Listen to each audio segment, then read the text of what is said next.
Per usual, everything else channels for educational purposes only and is not intended as financial advice. It is Altcoin Wednesday, and alts have had quite the rally over the past week. We had some early weakness, but not really in dominance. And you shouldn't really need dominance. Here's the other thing. You shouldn't need dominance to tell you that alts are popping off, right? A lot of people just use this to say, now's not the time, now's not the time. Clearly, dominance has been bullish for 2 years plus. But yes, it has gotten taken to the woodshed. And the issue here isn't, oh, hey, you missed all these alt trades. The issue is you were in the right asset at the right time, and then reading the room around you, oh, EOS is up 50% in a day, or oh, Dogecoin is up, Ripple's up 250, right?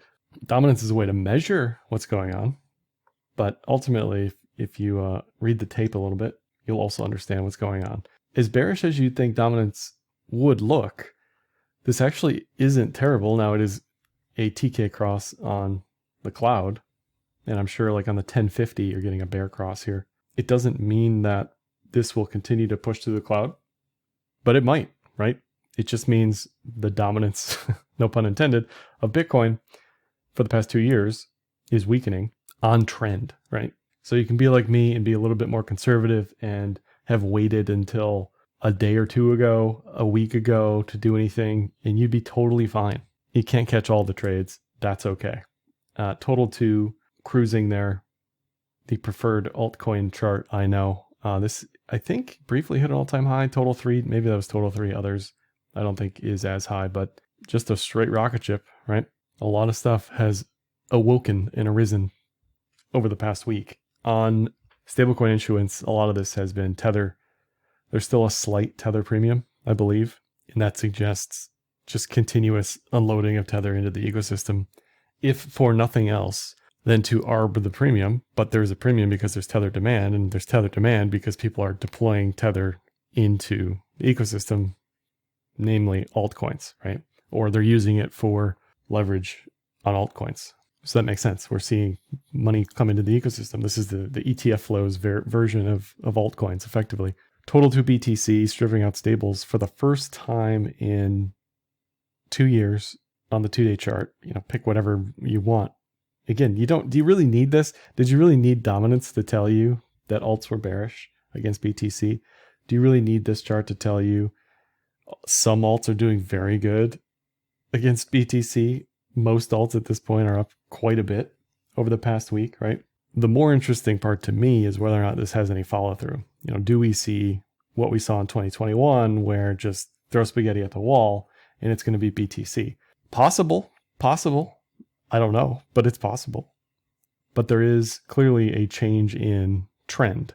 Depending on the amount of risk you wanted to take at any point on the way down, at any point with dominance on the way up, if you're longing alts since 2023 and you're celebrating now, that's a little silly. But if you waited until recently, you did really well, right? You did really well. Even ETH BTC bouncing off of a yearly pivot, you got a mix of a dragonfly spinning top at the bottom there. I still think we are more likely to see a better ETH move in the first half of the year. That does not mean ETH can't do well until the end of the year. This may morph into an inverted head and shoulders with a right shoulder yet to be determined, but this is in the daily cloud for the first time since June. This does have a bottom pattern attempt for the first time in I don't even know how long, a long time. I mean, maybe back here you could say double bottom, but it certainly has strength after pulling back significantly and making a new low. So it's trying to do something. Before I go any further here, let me mention today's video sponsor, Kraken Pro. Kraken Pro is a complete overhaul of the Kraken trading experience with a one-stop shop for advanced and professional traders. Kraken Pro enables efficient trading execution across multiple markets with a UI that allows for unique optimization tailored to your trading style. You can check out Kraken Pro at the link in the description of this video. Not investment advice. Crypto trading involves risk of loss. Cryptocurrency services are provided to U.S. and U.S. territory customers by Pair Ventures Inc., PVI, DBA, Kraken. So like I said, you're not going to catch them all. This isn't like Pokemon. It's going to be very hard to rotate well. I don't know many people who caught Algo and Ripple and, but if you did, congratulations, right? In a bull market, you tend to see decorrelation, which is clearly, I mean, look at this list. We've got algo down 12, Ripple down 12, Curve up 21, Sand up 24, right? In bullish environments, generally across the asset class, you will see decorrelation. That's what we're seeing, decoupling. In a bearish drive downward or in a bear market, you see high correlation. So that's another sign that things are different, right? Starting with BTC on the daily, if I turn on the fractals, because I've been glued to these recently, on the daily, there's two stop losses that I care about, the Williams fractal and the Tenkan. We are very likely to get another support fractal at around 93 within the next couple days. On the drive down yesterday, I sold some BTC. I'm fine with it. It is what it is. Would love to see it close above 99. Be certain that's where I'd get back in. But your downside risk here is 79. Now your upside risk is infinity. I get it. But that's a matter of timing. I like that the volume here is picking up. I like that we found support on the Tenkan. These are all great things. Absolutely great things. I like that you can pick out a chart pattern, ascending triangle. We can go a little further. We can say, what does it look like on the 4-hour cloud? And you're going to see an attempt to drive lower into the cloud that held up, and another attempt really today, and that held up. There was also an even lower time frame, head and shoulders here, unlike the hourly. So we are trying, right? We are trying to do something. Now there is this, and you can say maybe everything's going to be fine because this would be a breakout, right? I'm not convinced, but I could use a little bit more convincing. It does look good though. It does look very good. And this is just another reason to wait for the trailing stop loss to get hit on this stuff. We're trending bullish. Let it play out. See what happens. On ETH, on a daily, there's a little bit of a rising wedge component. You know, if this does break down for whatever reason, you're going to be pointing to this and saying, okay, maybe there was a rising wedge with a little bit of a volume div. There's a RSI div. Does that matter? Here's the question. Will this follow BTC or not? You know, if BTC breaks to 100 and goes to 110, alts will probably lag, but then catch up if BTC consolidates around 110, let's say. So from here on out, the rest of this video, it's just a matter of preference. What are you willing to risk here on the downside? That's it. That's all it comes down to. Downside risk for ETH is probably like 3K, which isn't bad.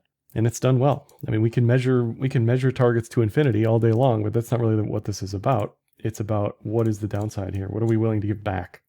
How long are we willing to sit in this on a relative value perspective? On the 4-hour, ETH also had a low time frame attempt at a head and shoulders, and that has been negated at this point. And you can argue with me about head and shoulders being bullish in a bull market. I think that's a little bit silly. Going to Sol, different story. On the daily, it has gone sideways, not really done anything. Unlike ETH, it actually, to me, and still does, have a real deal head and shoulders breakdown here.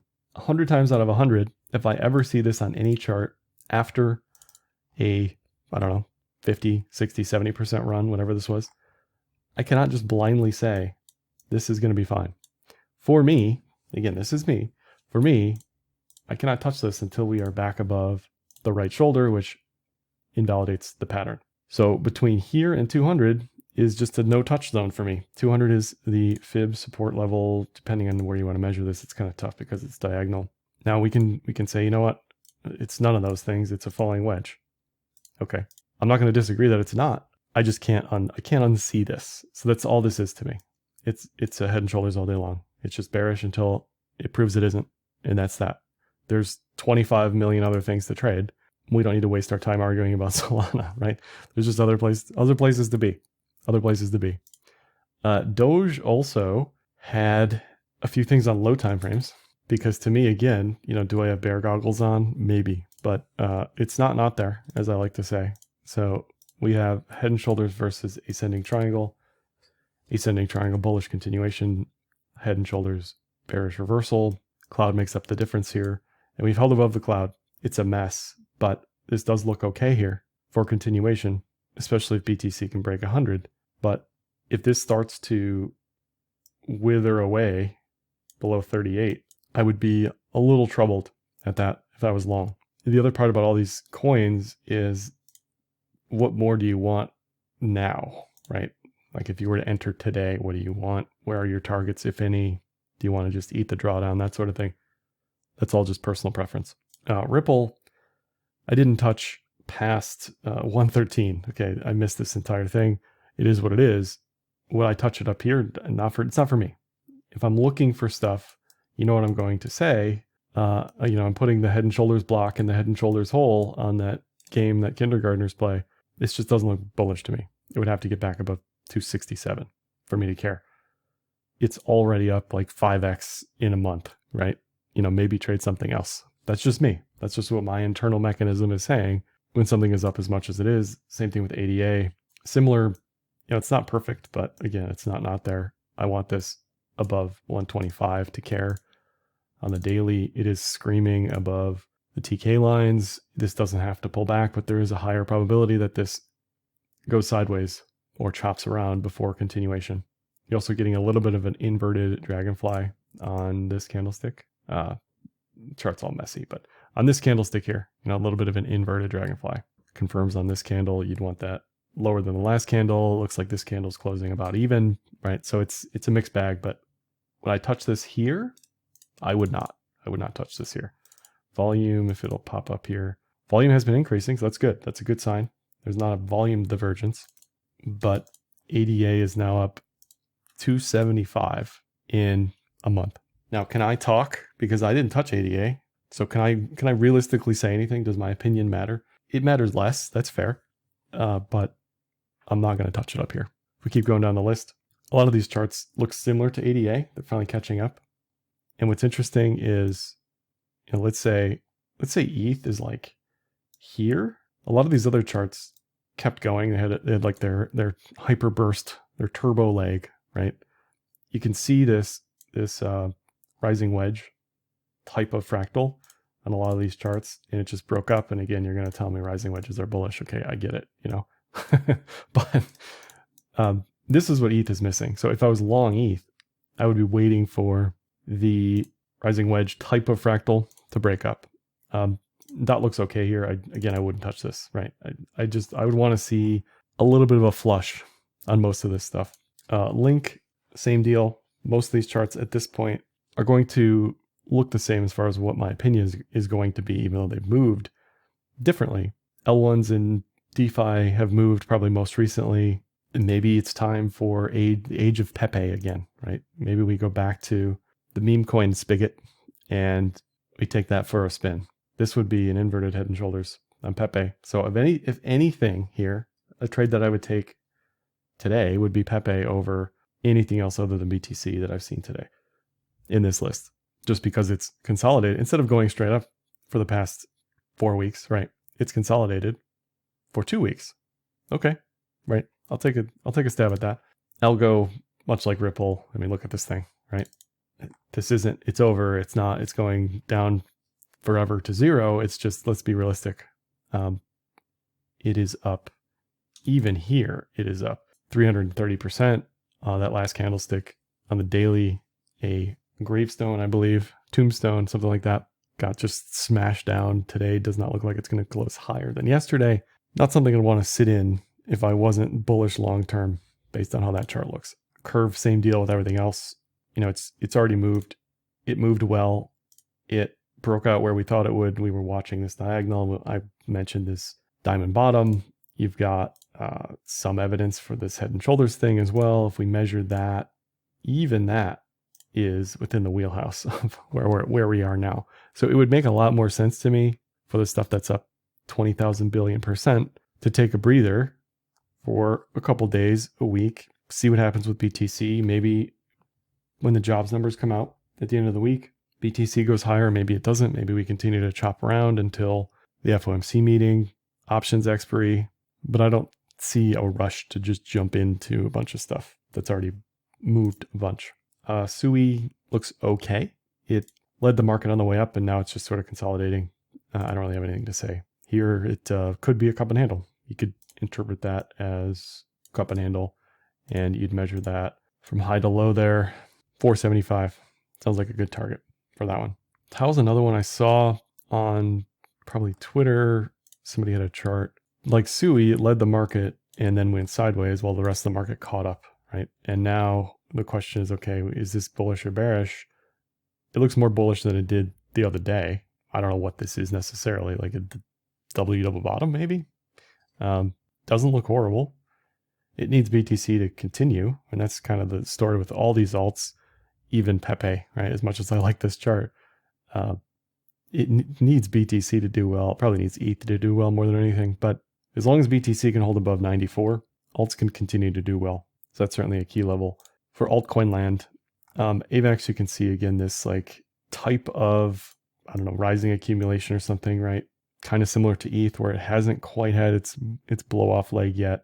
Targets are difficult because we can say, like we did previously, we can say like, oh, here's a target based on this range. We can go higher. We can say, okay, now we're already there. What do we do? Do we let some go?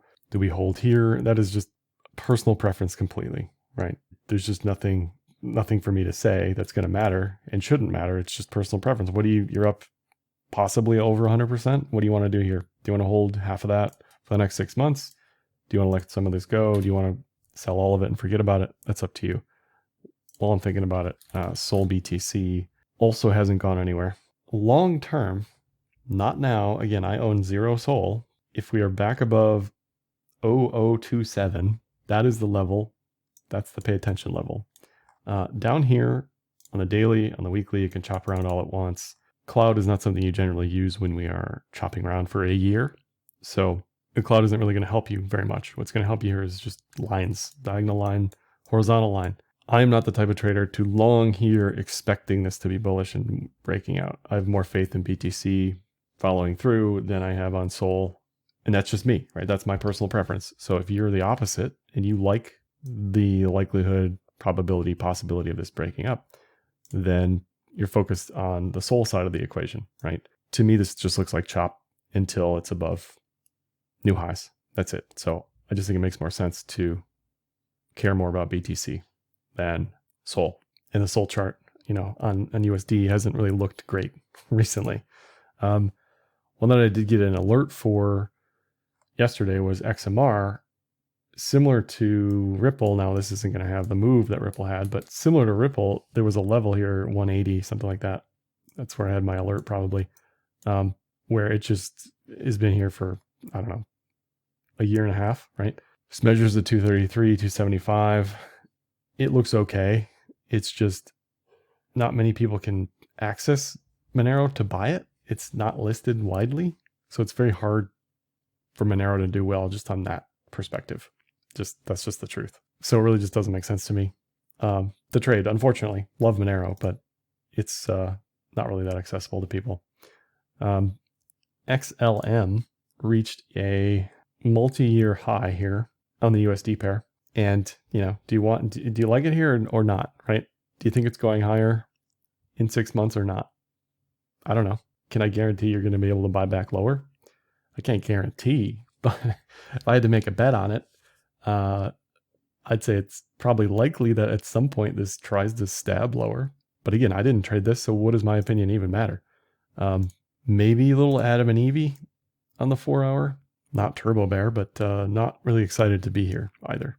And it's up similar to Ripple. I think it's actually potentially more than Ripple, 500% at the top there. When that happens, people are certainly more likely to take profit that had been sitting in this thing for years and years and years. I mean, we had a guy last night who moved, I think it was like 2,700 BTC from 2013. So if there's people not moving Ripple on this move, they're probably just not paying attention, because this is Stellar, Ripple, whatever. This is the largest move Stellar has seen in a long, long time. And that's why you can't feel bad about this stuff. If you missed it, for me, if I missed it, I missed it, right? I'm not going to chase this stuff up here. It just doesn't make sense to me. Sand on the weekly was one of those way back here that we talked about. This was probably March, where it looked like it might actually do a thing, and then it didn't do the thing. Here into 2025, I would love to see what this looks like if it can get above the cloud and stay there. If it runs away from me, it runs away from me, but it does have, similar to TIA, this kind of descending broadening wedge thing, and that measures to 3, 4, something like that. So ideally, if you're not in this stuff, then you're waiting for someone else to panic sell. And that's when you want to be on the other side of that trade. Or you're just holding, right? That's totally fine too. But I'm not a chaser up here on a lot of this stuff. Litecoin, I forget the rationale as to why I have this time frame highlighted. I think it was because historically Litecoin moves around October.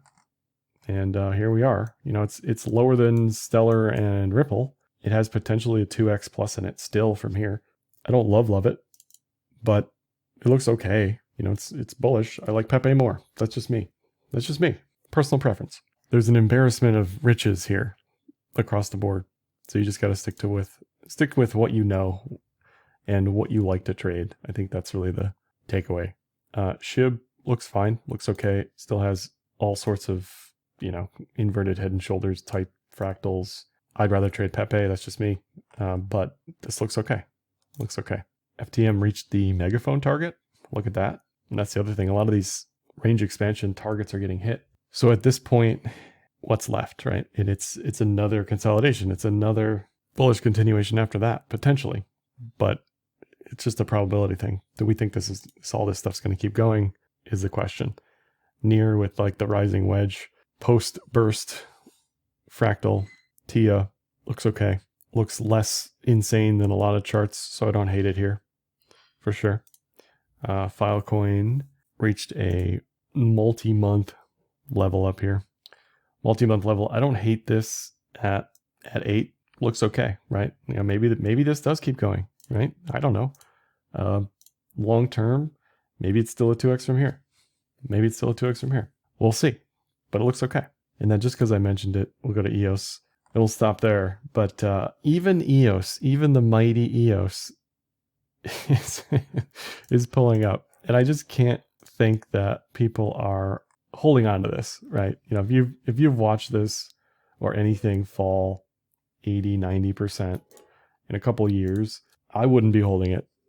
So there's a lot of that psychology going on. Now, sure, it has this descending, broadening megaphone thing. We can say maybe it goes 4 to 7, right? But if you've been holding it down 95%, do you really want to sit and find out? I don't know. That's personal preference, right? Personal preference. So all in all, I think Pepe is the winner of the day for me as far as the charts are concerned.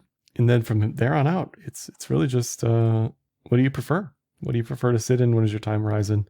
And don't freak out because you can't catch them all. That's all for this one. Like, dislike, comment, share, subscribe, and happy trading.